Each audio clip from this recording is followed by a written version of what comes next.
পুলিশকে চলে যেতে হয়, বিশ্ববিদ্যালয়ের ভাইস চ্যান্সেলরকে পালাতে হয়, মাদ্রাসা স্কুল কমিটির সভাপতিকে পালাতে হয়, শেষ পর্যন্ত মসজিদের ইমামকে পর্যন্ত পালাতে হয়েছে।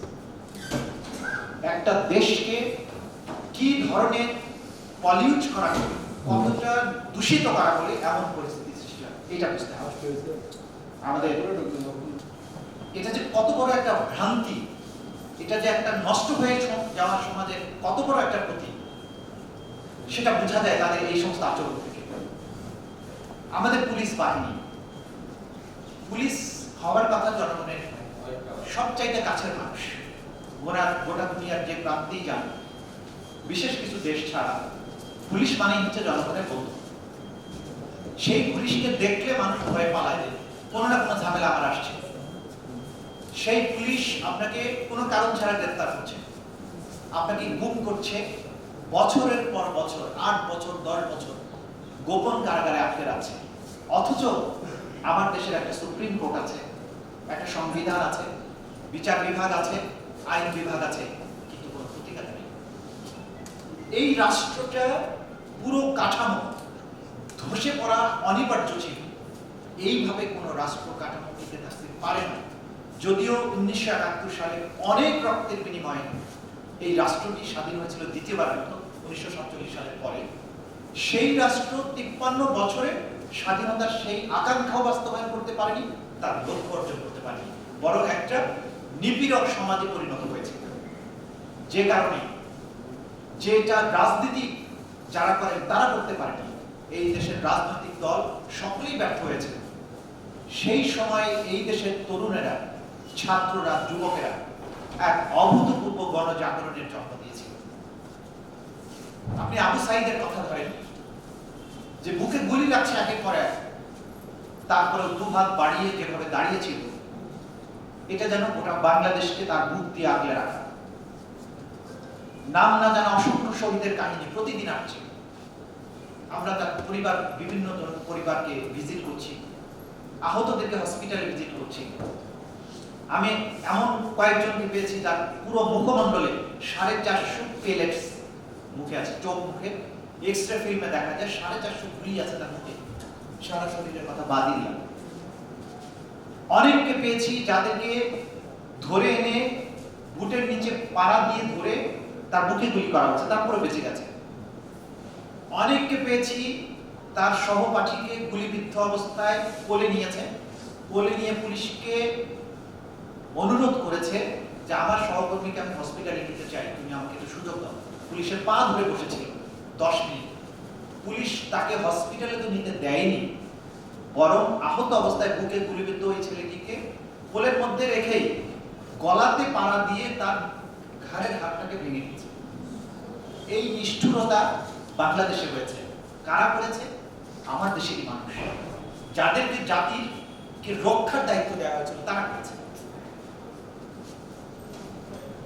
আপনারা একটা ভাইরাল বক্তব্য দেখেছেন যে একজন পুলিশ অফিসার স্বরাষ্ট্রমন্ত্রীকে বলছে, একটা ভিডিও দেখিয়ে, একটা শহীদের লাশের ছবি দেখিয়ে বলছে, স্যার একটা গুলি করলে একটাই মরে, বাকিটি যায় না।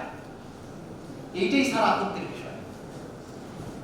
মানে হচ্ছে যে তরুণেরা এই জাতিকে রক্ষার জন্য মাঠে নেমেছিল, তাদের সাহস ছিল আকাশ স্পর্শী। আপনি গুলি করে একজনকে হত্যা করেছেন, সেই ইটটা শুধু খুলে গেছে, পাশের ইটটা সরেনি, সে পাহাড়ের সমান দৃঢ়তা নিয়ে দাঁড়িয়েছিল, যে কারণে আমরা দ্বিতীয়বার স্বাধীন হয়েছি 2024 সালে। আমাদের প্রাণ খুলে এই সব শহীদদের জন্য দোয়া করা উচিত, তাদের প্রতি কৃতজ্ঞতা আমাদের মাথায় কৃতজ্ঞতায় নুয়ে যাওয়া উচিত। কারণ এই সব সন্তানেরা যদি বুক দিয়ে বাংলাদেশকে আগলে না ধরত, বাংলাদেশ কখনো যে অন্ধকার গহ্বরে পড়ে গিয়েছিল সেখান থেকে উদ্ধার হতে পারত না। আজকের এই আপনারা আপনাকে সম্বর্ধনা দিচ্ছেন, আমার কাছে এটা আনন্দের কোনো বিষয় নয়। এমন এক অপ্রীতিকর কাজের জন্য আমাকে নির্বাচিত করা হয়েছে, যেটা করার সব দিক থেকে চ্যালেঞ্জিং। একদিকে এই সব শহীদ পরিবারের কান্না, হাজার হাজার আহত যারা এখনো হসপিটালে আছে, বাড়িতে আছে, পঙ্গু হয়ে যাওয়া ছোট ছোট বাচ্চা। একটা বাচ্চার সাথে কথা বললাম সেদিন হসপিটালে, তার পাটা কেটে ফেলতে হয়েছে, কোনো ভয়ভীতি নাই। আরেকটা বাচ্চা তো স্টোরি পত্রিকাতে এসেছে, একটা হাত এই পর্যন্ত কাটা, বলেছে স্যার একটা হাত গেছে তাতে কি হয়েছে, দেশের জন্য আরেকটা তো আছে, দেশের জন্য না হয় আরেকটা যুদ্ধে যাবে। যেই জাতিতে এইরকম একজন যুবক বেঁচে থাকবে, সেই জাতির ভবিষ্যৎ নিয়ে শঙ্কিত হওয়ার কোনো কারণ নেই। ইনশাআল্লাহ এই দেশ কখনো পথ হারাবে না যতদিন এই ধরনের আলোকিত তরুণ এবং যুবকেরা, যাদেরকে আমরা মনে করেছিলাম যে এরা নষ্ট হয়ে গেছে, ডিজুস প্রজন্ম হয়েছে, সারাক্ষণ মোবাইল দেখে কোনো কাজ করে না, কিন্তু তারা ফিরে এসেছে জেন জি জেনারেশন, জুমার্স বলে আর কি। এই যে আমরা যখন করোনার সময় জুম দিয়ে ক্লাস হতো, জুম মিটিং এ অভ্যস্ত হয়ে গেলাম আমরা, হাইকোর্ট চললো জুম দিয়ে। এই যে একটা নতুন জেনারেশন তৈরি হলো, আমরা মনে করছি এগুলো অপরাধ, কোনো কাজ করে না, সারাক্ষণ মোবাইলে ভিডিও দেখে। তারা জুমে গোটা জাতিকে ইউনাইটেড করেছে মিটিং করে, তাদেরকে পুলিশ ধরতেই পারেনি, বুঝতেই পারেনি কোন দিক দিয়ে সংগঠিত হয়েছে, বিজিবি এসে গুলি করেছে। আমার 3টা ছেলে গিয়েছে আন্দোলনে, বড়টা তো বারবার রাবার বুলেট খেয়েছে। তাকে আটকে রাখার জন্য একদিন তার মা তাকে দরজা বন্ধ করে আটকে রাখার চেষ্টা করেছে, সে উল্টা তার মাকে আটকে রেখে তালা দিয়ে বাইরে চলে গেছে। এবং তার সহপাঠী অনেকেই শহীদ হয়েছে, চোখের সামনে দেখেছে, গুলিবিদ্ধ লাশ দেখেছে, নাড়াচাড়া করেছে। এই যে ট্রমার মধ্য দিয়ে জাতিটা গিয়েছে, এই চ্যালেঞ্জ আমাদের সামনে আছে যে এই পরিবারগুলোর প্রতি এই জাতি, শুধু শহীদরা নয়, 2024-এ বিগত 16 বছরে অসংখ্য মানুষ গুম হয়ে যাওয়ার যে স্টোরি আছে,